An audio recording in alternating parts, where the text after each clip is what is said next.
The later sections of the Buu arc are pretty disappointing, but let's pick up where we left off. The Z Fighters did follow the Supreme Kai of their own volition, but they're still going into this situation blind. The undeniable sense of mystery made this part of the story so significant.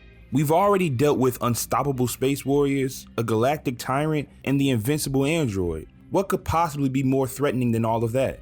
Well, the Kai explains to them that they are on their way to stop a warlock from awakening an unstoppable force unlike anything the universe has seen since the beginning of time. So unstoppable that the warlock that created him, Bibity, had to magically seal him away. Bibity has been dead for ages now, but it had been believed that only he could release the seal that kept that monster inside its shell. But his son Bobity has this power as well. And with Bobity's power to control evil souls, it is up to the Z Fighters to deal with Bobity before this situation can escalate any further. They reach Bobity's location and the Z Fighters have to deal with a handful of minions that pose no real threat to them. Well, I should actually say the 3 Saiyans have to deal with a handful of minions. Before the Z Fighters could even enter Bobity's hideout, Krillin and Piccolo were turned to stone by his right-hand man, Dabura.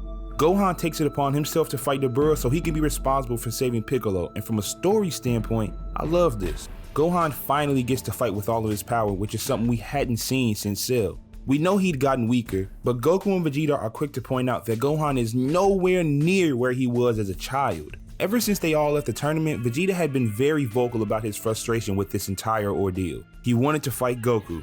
That's it, that's all. But there were some added layers for this desire. So in order to speed up that fight, he allowed himself to be controlled by Bobity, becoming who we now know as Majin Vegeta.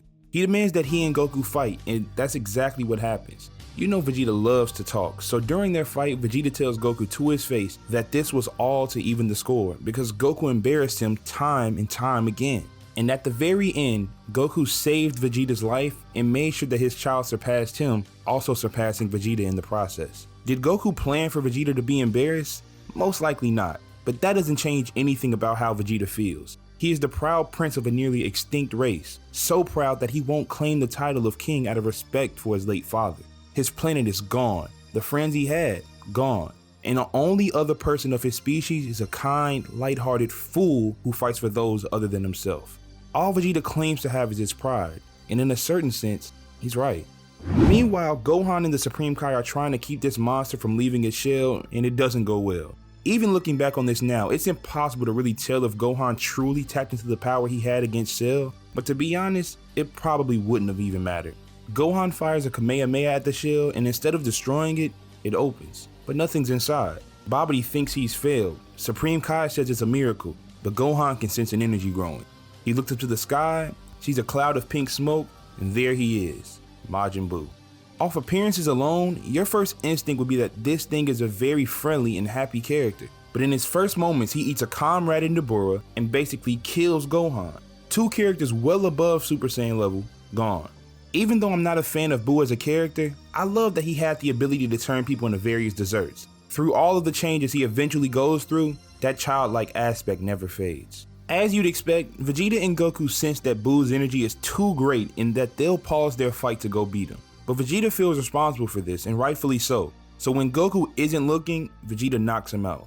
I love how Vegeta takes advantage of Goku's kindness, but this time it's for a good reason. He planned it out from the beginning. He purposely got controlled by Bobity to gain the strength he needed to beat Goku because he knew this would be his last chance. He would sacrifice himself for the Earth just as Goku did. But the part that he lied about when talking to Goku before was that he did this solely for his pride. Some of what I'm saying may just be me looking too deep into it, but when I look at it through this lens, this is the most brilliant plan Vegeta's ever made, and he did it for a good reason. More than just trying to even the score with Goku, even though that's a part of it. You can tell he was doing it for the right reason because he asked Piccolo, will he be able to see Goku in the afterlife? Meaning, will he retain his soul after death? And that's the important part. He feels like he's doing the right thing. It's the first time he's ever questioned if he was doing the right thing. Even though he doesn't kill Buu, Vegeta sacrifices his life knowing he'd be viewed as a hero, and that to me is where Vegeta's character takes the big turn. I know everyone thinks it's later in the arc where he admits Goku is the best, but in my opinion, it was this moment right here. Him doing the same thing as Goku kinda already lets us know how he views him.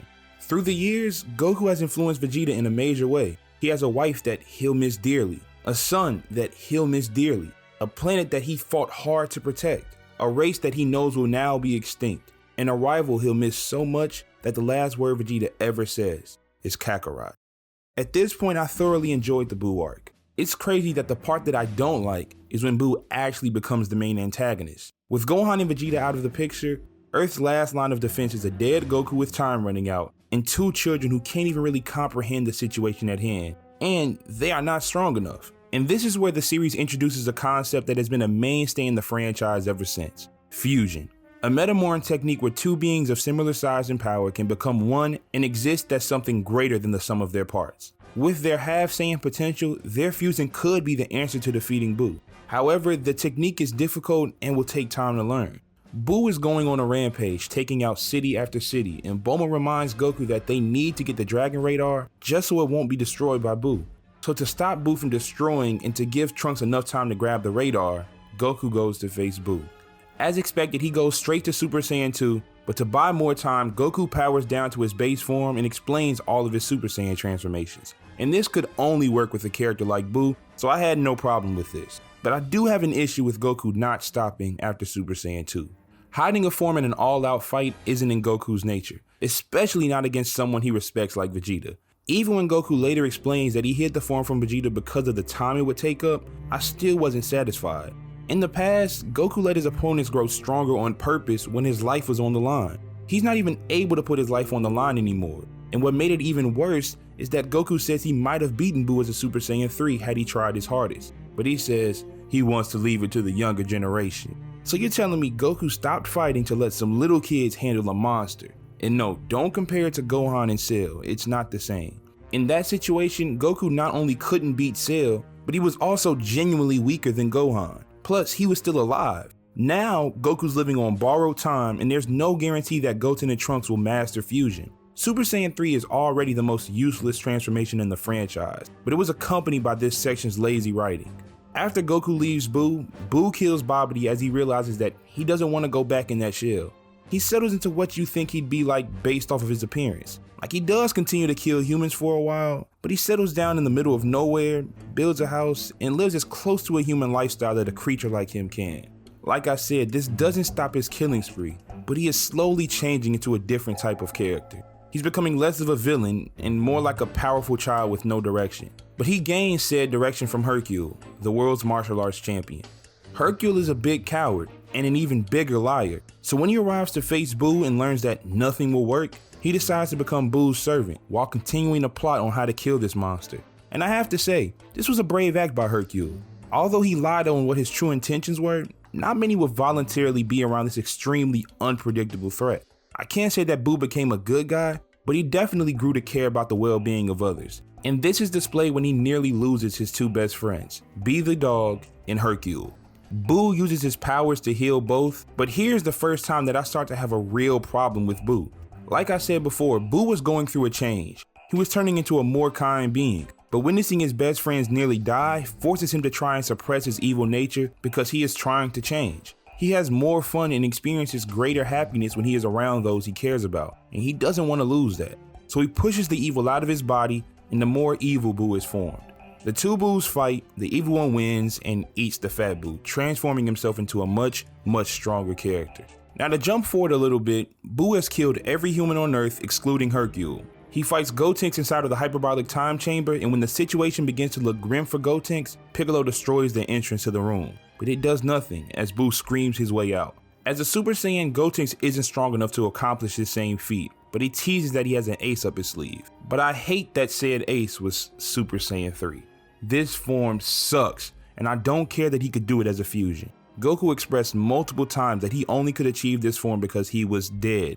Two children shouldn't be able to do this. I mean, yeah, he's much stronger than Buu as a Super Saiyan 3, but like I said, this form is useless. As soon as Gotenks decides to get serious, he unfuses. Gohan's been out of the picture for a while. He was thought to be dead, but he's really been alive this entire time on the world of the Kais, having his latent potential unlocked, which we all know is great. If Gohan consistently trained, he'd most definitely be the strongest fighter on Earth. And I guess that's what we see with Ultimate Gohan. He's far more powerful than Buu in this state, and he seems more confident as well. Just a new person in general, and it's not a gimmick this time. There's no time limit, it doesn't take a toll on his body, this power is all natural. I would have appreciated this arc a little more if it ended with Gohan killing Buu. The once weak and easily frightened child who rarely showed flashes of great strength finally realizes his power and saves the planet that his father fought so earnestly for. After losing his father, the Earth experiences 7 years of peace and that child gets weaker. When the next conflict arises, he isn't ready and he feels responsible for the deaths that have taken place. There's no better way to get your revenge than to beat the monster yourself. Not only would Gohan be the hero, but he would have truly become the hero and fighter everyone around him saw him being. But no, he's still not the main character. He's not even second in line. Goku gets a new life, and the dead Vegeta returns to Earth in a similar way to Goku. I want to take the time to say this because I believe it applies to the Gohan we see in 2022 as well. You can't be the strongest character in the story and not be the main character. At least not in Dragon Ball. I mean, there are some exceptions. Broly is stronger than Goku and Vegeta, but he can't control his power, and the gods don't physically interfere in mortal disputes. Out of all the legendary shonen manga, Dragon Ball has the absolute worst power system in my opinion. Fights are won by who throws the fastest punch and who can deliver the hardest kick. In a story centered around throwing hands, you can't have the strongest person not be a factor. That is the problem with Gohan in the Buu arc, and it's still a problem now. If they plan to bring Goku and Vegeta back with a new version of fusion anyway, then why give the readers and watchers this many new forms? Same applies to Buu. We shouldn't have gone through 6 or 7 different versions of Buu, not transformations, but different versions just so we end with one of the smaller and weaker Buus in the end. So yeah, it was cool to see Vegito, but why tell us Potara fusions last forever if they were gonna unfuse anyway? I know why, because the writing wasn't good. To me, it's clear that this arc wasn't planned out very well. Up until Kid Buu, the power level of these characters climbed higher and higher and higher, just so we can experience a steep drop off in the final fight. Goku uses that stupid form again, Vegeta admits Goku is the best, and for once, Hercule can claim to be the hero of the Earth without completely lying about it. Now I have to be honest, I've been going on about all of the aspects of this arc that I don't like for a while, but the Spirit Bomb is brilliant. Vegeta's plan was perfect. The execution of said plan by Kibito, Kai, and Dende was great as well, and it didn't feel forced when there was an extra wish left over.